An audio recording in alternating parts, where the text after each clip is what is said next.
As you may know, the popular show Ed and Eddy has been running for a long time. However, between October 7th, 2003 and October 21st, 2003, episode 34 was accidentally released 1 week before it was scheduled to. It was also known to some around the office the primary writer has been sick with the flu, and instead of going on to make episode 34, the show was supposed to replay episode 1. At 5 a.m. Eastern, people reported a very disturbing new episode premiering on Cartoon Network. Some children were unfortunate enough to see it.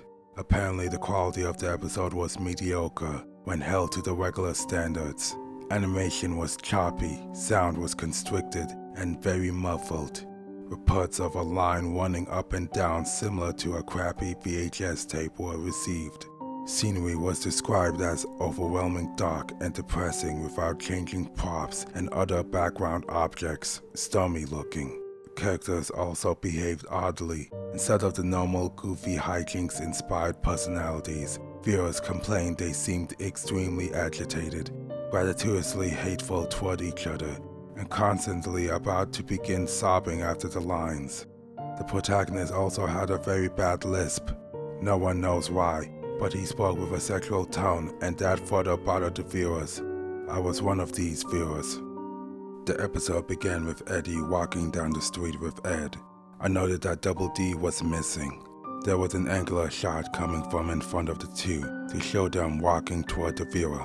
Eddy was wearing the angry look he does when something goes wrong. His eyes were red around the iris.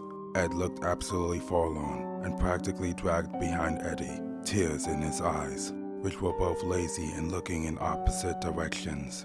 Kevin, the series antagonist, was riding his bike opposite from the Eds toward them. The shot became blowy and low moans were heard coming from Eddy before Kevin hit him, which never happened because the screen went to black. The screen then snapped back and Kevin was again headed toward Eddy. The view was so blowy this time. All I saw was a green blob headed toward a yellow one. Again the low moan. Only this time it sounded like the microphone was broken and loud static came, greatly overshadowing the moan. A claymation sequence of Double D sleeping in Eddy's bed came up. Honestly, it may have just been the abruptness, but I jumped and shivered. Waking up and getting out of bed, he moved oddly around the circular room. The fast pitter-patter of footsteps being the only audio. The step sounds were very clear as I was shown a bird's-eye view of him scampering around the room. There were no visible doors. Ed began squeaking, sounding like a fisher cat, as he moved wildly around the cell of a room faster and faster until the screen began blowing again. The purple room's color swallowing a now orange blur. An extreme close-up of Eddy's front door sat in absolute silence for a maddening long time. At least 2 minutes of dead silence and a door. Next we see Jimmy and Sarah at a doctor of some sort, probably oral.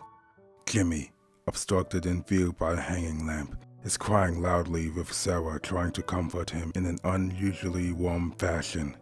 "It hurts, Sarah. It hurts." Suddenly, the door of the room smashed open by a new character, a dentist. His face wasn't shown because he was tall enough to be out of the shot. Sarah was escorted out of the room. Jimmy was shown. His headgear was mangled, the front bent upward, stretching his lip very high, tearing proportions.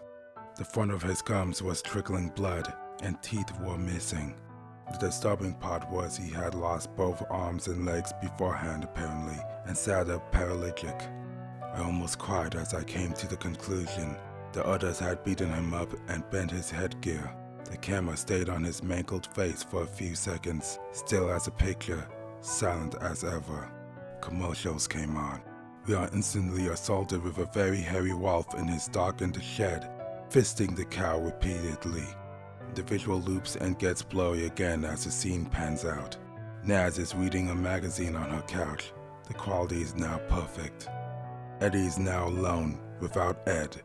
The quality declines worse than before, and he is still walking, the sun now lighting the mood somewhat as he smiles and begins running. The door is shown again, and we see through Eddy's eyes as he reaches out and opens it. His house is nice and bright, but a very badly played violin is blaring, the only audio in this scene. As he makes his way through the house, Eddy opens the door to his room. Johnny is shown under Naz's couch cushion as he crawls out on all fours in a comedic way and pops up behind her, still oblivious. I stopped laughing as he started swallowing her head, still in a cartoonish fashion, of course. I laughed because someone forgot to draw his eyes and I thought of a mole. Suddenly I stopped laughing as he started swallowing her head, still in a cartoonish fashion, of course, but this was different. He and she stayed like this until she started kicking and struggling. Johnny held her like this until she went limp. A zoom on his face revealed extremely small human eyes. Double D was laying on Eddy's floor, no longer in claymation. The camera showed Eddy's house for the remainder of the episode, about 3 minutes, and the next program began on the spot.